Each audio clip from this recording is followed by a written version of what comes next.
ராம் சீதா சீரியல்ல இப்போ ராட்டகாசமான எபிசோட் வந்திருக்கு. ஸ்கிப் பண்ணாமல் ஃபுல்லோடையும் கேளுங்க. அதுக்கு முன்னாடி இந்த வீடியோ பிடிச்சிருந்துச்சுன்னா லைக் பண்ணி பாருங்கள். ரொம்ப பிடிச்சிருந்துச்சுன்னா நம்ம சேனலுக்கு வந்து சப்ஸ்கிரைப் பண்ணி கண்டினியூஸாக ஆதரவு வந்துட்டாங்க. நான்சி வந்து ஃபோனில் வந்து பேசிகிட்டு இருக்காங்க. இது ராமோட 3 தங்கச்சிகளும் பார்த்துக்கிட்டு இருக்காங்க.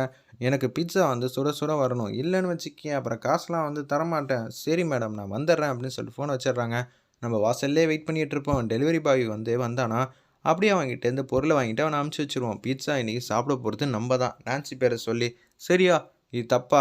தப்பே இல்லை. இங்கே ஓசி சாப்பாடை வந்து சாப்பிட்டுட்டு அவள் நம்ம குடும்பத்துக்கே அது துரோகம் பண்ணிக்கிட்டு இருக்காள். அவளை சும்மா விட முடியுமா? அவளை இன்றைக்கி பட்னி போடாமல் விடக்கூடாதுங்கிற மாதிரி நான்சியை கண்ணாமண்ணான்னு திட்டிகிட்டு இருக்காங்க. டெலிவரி பாய் வரத்துக்காக வெயிட் பண்ணிகிட்டு இருக்காங்க. அந்த இடத்துல நான்சி வந்து ஃபோன் அடிக்கிறாங்க. ஃபோன் அடித்து சாப்பாடு வந்துச்சா வரலையா அப்படின்னு சொல்லி கேட்கும்போது அவங்க வந்து கடுப்பாயிட்டாங்க. நம்ம டெலிவரி பாய் என்ன நினச்சிட்டு இருக்கீங்க? வருவோம்ல, என்னடா திமிரா பேசுகிற? அப்படி தான் பேசுவேன்னு சொல்லி ஃபோனை கட் பண்ணிட்டாங்க. அந்த இடத்துல வீட்டில் வந்து பொருளை வந்து கொடுக்கலான்ட்டு இருக்கிறப்ப 3 தங்கச்சிலையும் வாங்குறாங்க. நீங்கள் ஒன்றும் நான்சி இல்லையே, நான்சி தானே ஆர்டர் பண்ணாங்க. அவங்க தான் ஆர்டர் பண்ணாங்க. அவங்க உச்சக்கட்ட கோவத்தில் இருக்காங்க.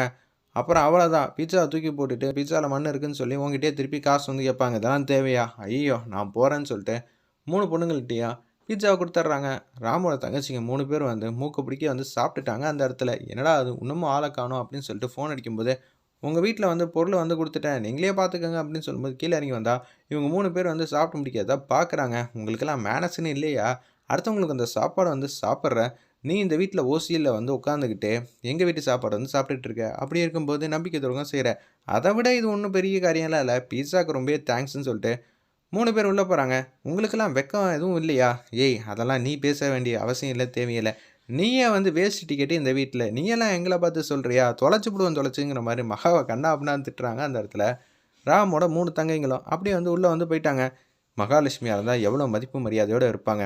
சீதாவை முதல்ல ஏதாவது ஒன்று பண்ணி அவனை சீதாக்காக வந்து நான்சி வேஷத்தில் வந்தா இவங்க இப்படி பண்ணிகிட்டு இருக்காங்கன்னு சொல்லி யோசிச்சுட்டு இருக்காங்க. அந்த இடத்துல நம்ம மகாலட்சுமி அடுத்த நாள் காலையில் வந்து பொழுது வந்து விடியுது.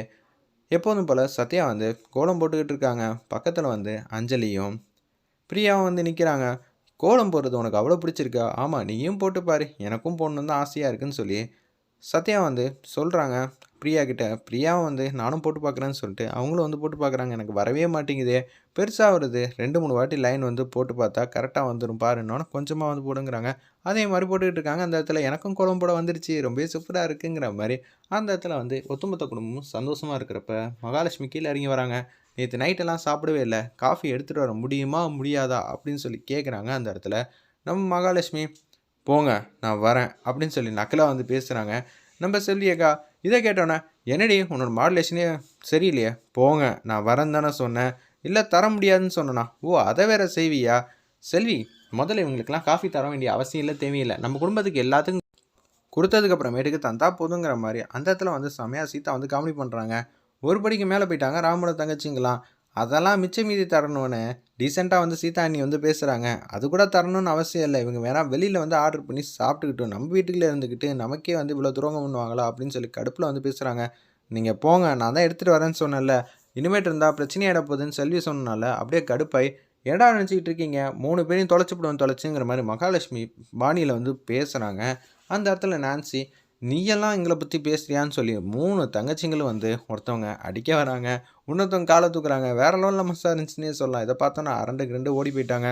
ரூமுக்கு வந்து போகிறாங்க. ரூமுக்கு போனோன்னா செல்வி வந்து காஃபி எடுத்துகிட்டு வந்து கொடுக்குறாங்க. என்னடி கீழே வந்து அவ்வளோ கெத்தா வீராப்பா பேசுகிறேன், நீங்கள் ஒன்றும் மகாலட்சுமி கிடையாது, இந்த வீட்டுக்கு நான் அடையும் பொண்ணுன்னு கிடையாது. ஏன்னா நீங்களாம் சொல்லி யாருமே கேட்க போகிறதில்ல. அப்படியா? உன் தங்கச்சிக்காக வந்து மகாலட்சுமி கிட்ட பணத்தை கொடுத்து வச்சுருந்தல்ல, அந்த பணமும் வராது. உன் தங்கச்சியும் வந்து வீட்டு வேலைக்காரியாக தான் போவா. நான் வேலைக்காரியாக ஆக்கி காட்டுறேன், மரியாதையாக மன்னிப்பு கேட்கலண்ணா. முதல்ல ஒன்று தெரிஞ்சுக்கங்க, நீங்கள் சொன்னால் நானே கேட்க மாட்டேன். அப்புறம் எப்படி சேதுராமன் எல்லாரும் உன் பேச்சுக்கு வந்து கேட்க போகிறாங்களான்னு சொல்லி மாஸ் பண்ணுறாங்க. அந்த இடத்துல செல்வி இதை கேட்டோன்னே அப்படியா, முடிஞ்சால் பார்க்கலாமா, உன் தங்கச்சி எப்படி இருந்தாலும் வேலைக்காரியாக தான் அவள், ஒன்றை அழிக்காமல் நான் விட மாட்டேன் அப்படின்னு சொல்லும்போது கடுப்பாய் காஃபியை வந்து கீழே கொட்டிட்டாங்க. உன்னால் எதுவுமே கிழிக்க முடியாதுன்னு மனசில் வந்து சாரி மேடம், தேவையில்லாமல் வந்து காஃபி வந்து கொட்டிடுச்சு, சரிங்களா? நீங்கள் தேவையில்லாமல் பேசுகிறதெல்லாம் வச்சுக்காத, மரியாதை மன்னிப்பு கேட்டுட்டு போடி. நீங்கள் ஒன்றும் மகாலட்சுமிலாம் கிடையாது மன்னிப்பு கேட்குறதுக்கு. இந்த வீட்டில் நீங்களே வந்து வேஸ்ட்டு லக்கேஜ் தான் சொல்லிட்டு அசிங்கப்படுத்திட்டு செல்வி மாட்டுக்கு மாதம் வந்து கிளம்புறாங்க.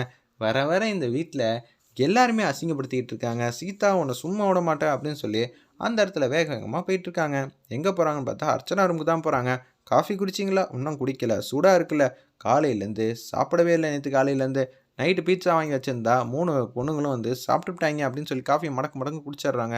சரிங்க, நீங்க இந்த காஃபிய குடிச்சிருங்க. அர்ச்சனா வந்து சொல்றாங்க அந்த இடத்துல, நான் வெளிய போய் காஃபிய வந்து வாங்கிக்கிறேன்னு சொல்லும்போது, இது எல்லாத்தையும் வந்து செல்வி வந்து பார்த்துட்டு, அப்படியே வந்து சேதுராமன், ராம் கிட்ட ஒட்டுமொத்த குடும்பத்தையும் ஷேர் பண்ணிட்டாங்க அந்த இடத்துல.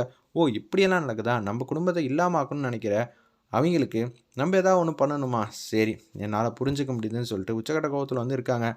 உடனே வந்து துரையிலேருந்து எல்லாரும் வந்து கேஷுவலா நின்னுட்டு இருக்கிறப்ப, அர்ச்சனா வந்து கேட்குறாங்க செல்விகிட்ட காஃபி வேணும்னு. "என்னது காஃபி வேணுமா? அப்ப நான் ஏற்கனவே குடுத்த காஃபில என்ன பண்ணீங்க?" அப்படின்னு சொல்லி நக்கலா வந்து கேட்குறாங்க அந்த இடத்துல நம்ம சீதா. காஃபில என்ன பண்ணீங்களா? நீங்க ஒண்ணு கொட்டியிருக்கணும். இல்ல காஃபிய வந்து ஒருத்தவங்களுக்கு ஷேர் பண்ணியிருக்கணும். என்ன பண்ணீங்க? தான தர்மம் எதுவும் பண்ணீங்களா? அதுக்கெல்லாம் வாய்ப்பே இல்லையே! அப்படின்னு சொல்லி மீராலேருந்து எல்லாரும் கேட்டோனே, ராமோட தங்கச்சியும் கேட்குறாங்க. "அம்மா காஃபி யாருக்கும் குடுத்தியா? யாருக்கும்மா குடுத்த? சொல்லு" அப்படின்னு கேட்குறாங்க. ஐயய்யோ! ஆல்ரெடி வந்து நான்சி கூட கூட்டணி போட்டதுக்கே, இவங்க உச்சக்கட்ட கோவத்துல இருக்காய்ங்க. இப்ப காஃபி வேற குடுத்துட்டோம் அப்படின்னு சொன்னா கடுப்பாயிடுவாங்களே. "என்னங்க காஃபிக்கெல்லாம் இப்படி பேசுற? என்னது ஆஃப்டர் ஆல் ஒரு காஃபியா?" அப்படின்னு சொல்லி சீதா வந்து பேசுறாங்க. காஃபில வந்து டிகாஷன் இருக்கு, பால் இருக்கு, வெந்நீர் இருக்கு, ஜீனி இருக்கு. அது மட்டும் இல்லாம காஃபி போட்டு குடுக்க ஒரு ஆளுக்கு சம்பளம் வேற குடுக்க வேண்டியது இருக்கு. ஆஃப்டர் ஆல் காஃபின்னு சொல்லிட்டு இருக்க. இனிமேட்டு அப்படின்னு சொல்லி துரை வந்து பேச்ச ஆரம்பிக்கிறாங்க.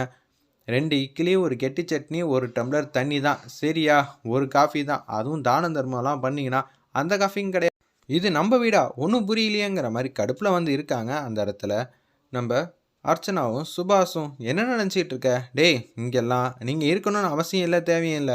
சீதா சொன்னாங்கிற ஒரே காரணத்துக்காக தான் உங்கள வச்சிருக்கேன். நீ நான்சி கூட கூட்டணி போட்டுட்டு பையர்ஸ் கிட்ட பேசி நம்ம கம்பெனிய இல்லாமாக்கணும்னு நெனைக்கிற. ஏதோ கூட பொறந்த பொறப்புங்கிற ஒரே காரணத்துக்காக தான் வீட்ல இருக்கேன். இங்க கண்டிஷன் அப்ளையோட தான் நீ இருக்க முடியும். இல்லாட்டி உன்னால இங்கெல்லாம் குப்பை கொட்ட முடியாது.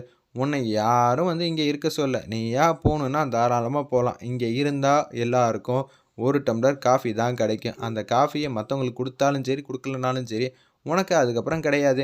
இன்னொருத்தவங்களுக்கு உன் காஃபிய குடுக்குற மாரி இருந்துச்சுன்னா, அதுக்கப்புறம் உனக்கு காஃபியே கிடைக்காது. பார்த்துக்க அப்படின்னு சொல்லும்போது, "அண்ணா என்னண்ணா இப்படி பண்ணிட்டு இருக்க? உன்னெல்லாம் நான் தம்பின்னு நினைக்கவே இல்லடா. அம்மாக்காவும், அப்பாக்காவும் தான் நான் பார்த்துக்கிட்டு இருக்கேன். இல்லன்னு வச்சுக்கயேன், அப்புறம் அவ்வளோதாங்கிற" மாரி உச்சக்கட்ட கோவத்துல வந்து பேசிட்டு வந்து போறாங்க அந்த இடத்துல. துரை வந்து கேட்குறாங்க, "எங்களுக்கு பிடிக்காதவங்க கூட கூட்டணி வச்சாலும் நாங்க சாப்பாடு தர மாட்டோம். சாப்பாடு நீங்க உங்களுக்கு குடுக்க வேண்டிய 2 இட்லியும் அவங்கள்ட்ட குடுத்துட்டீங்கன்னா, அந்த 2 இட்லியும் உங்களுக்கு கிடையாது. இனிமேல் தான தர்மம் பண்ணுமா வேணாமான்னு தெளிவா வந்து முடிவு எடுத்துக்கங்கங்கிற" மாரி மாஸ் பண்றாங்க அந்த இடத்துல துரை. மகாலட்சுமி இதெல்லாம் கேட்டுட்டு, எனக்காக தான் அவங்க 2 பேரையும் டார்கெட் பண்றாங்க. தெள்ள தெளிவா தெரியுது. இப்ப நான் தனி மரமா ஆகுறேனே இந்த வீட்ல அப்படின்னு சொல்லி நான்சி வந்து தனியா வந்து யோசிச்சுட்டு இருக்கப்ப, சீதா வந்து காஃபி எடுத்துட்டு மாசா வந்து நிக்கிறாங்க. காஃபி வந்து பெஞ்ச்ல இருக்கு. காஃபி எடுத்து குடிக்க வேண்டியது தானே! இந்த ஒத்த காஃபிக்காக தானே நாக்க தொங்க போட்டுட்டு வந்துகிட்டே இருந்தீங்க. குடிக்க வேண்டியது தானே! அப்படின்னு சொல்லி கேட்டோன்னே கடுப்பாயிட்டாங்க. நம்ம நான்சி, "என்னடி நெனச்சிட்டு இருக்க? அதெல்லாம் இருக்கட்டும். உனக்கும் எனக்கும் என்ன பிரச்சனை? இந்த குடும்பத்துக்கும் உனக்கு என்ன பிரச்சனை? ஏன் இந்த குடும்பத்த பழிவாங்கணும்னு நெனச்சுக்கிட்டு இந்த குடும்பத்தில வெட்கமே இல்லாம இருக்கிற? என்ன உன் பிரச்சனை?" அப்படின்னு சொல்லி கேட்டோன்னே, "ஏய் மகாலட்சுமிக்கு நீ எதிரி. மகாலட்சுமிக்கு தானே நான் எதிரி. உனக்கு நான் எதிரி இல்லல்ல." அப்படின்னு சொல்லி கேட்கும்போது, "அதெல்லாம் கிடையாது. உன்ன ராம் கிட்டேருந்து பிரிப்பேன்." மகாலட்சுமி வந்து என்ன முடிவு எடுத்திருந்தா, ராமுக்கு வந்து ஒரு நல்ல பொண்ணா பார்த்து கல்யாணம் பண்ணணும்னு வச்சிருந்தா. நீ ஆட்டத்தையே மாத்திட்ட. அதனால கண்டிப்பா இந்த வாட்டியெல்லாம் உன்ன பழி வாங்காம விடமாட்டேன். மகா வேணா உன்கிட்ட தோத்துருக்கலாம். இந்த நான்சி வந்து உன்கிட்ட தோக்க வாய்ப்பே இல்லங்கிற மாரி பேசுறாங்க. ஆரம்பத்துலேருந்து மகாலட்சுமியாவது எனக்கு டஃப் குடுத்தாங்க. நீ எல்லாம் எனக்கு ஒரு ஆளே இல்ல அப்படின்னு சொல்லி நான்சிய அசிங்கப்படுத்துற மாரி பேசுறாங்க நம்ம சீதா.